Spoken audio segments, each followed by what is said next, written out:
তো আগের দিন তোমরা দেখেছো ব্যাচেলার পার্টির অনুষ্ঠান, আর আজকে ফাইনালি বিয়ের দিন এসে হাজির। তো সকাল সকাল বান্ধবীর বাড়ি চলে গেলাম, ওখানে গিয়ে ব্রেকফাস্ট করলাম, লুচি আলুর তরকারি। দেখি এক বন্ধু ঘুরে ঘুরে বেড়াচ্ছিল, ওকে বললাম ভাই একটু চা খাওয়াবি, খুব ঠান্ডা। তো চাটা খেয়ে বাড়ি চলে এলাম, গায়ে হলুদের জন্য রেডি হবো বলে রেডি হয়েছি। তার মধ্যেই দেখি কাকিমা এসছে আমাদের বাড়িতে শ্রী নিতে, বাজনা বাজিয়ে তো নাচ গান করে শ্রী নিয়ে গেল। তারপরে আমরা রেডি হয়ে গেলাম গায়ে হলুদের জন্য, সবাই মিলে পাড়ার গ্রুপ ফটো তোলা হলো। তারপরে কাকিমা শুরু করে দিল গায়ে হলুদের অনুষ্ঠান। যেই কাকিমার শেষ হলো, আমরা বান্ধবীরা মিলে জাস্ট ঝাঁপিয়ে পড়লাম ওর গায়ে হলুদ দেওয়ার জন্য। আমরা আচ্ছাসে ওকে হলুদ মাখিয়েছি।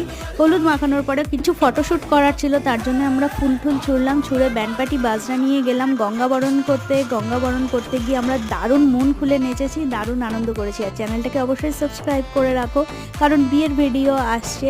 তারপরে আমরা এসে লাঞ্চ করলাম, ডাল আলু ভাজা মাছ দিয়ে লাঞ্চ করে আমরা গেছিলাম একটু রেস্ট নিতে। তো অবশ্যই চ্যানেলটাকে সাবস্ক্রাইব করো। আজকে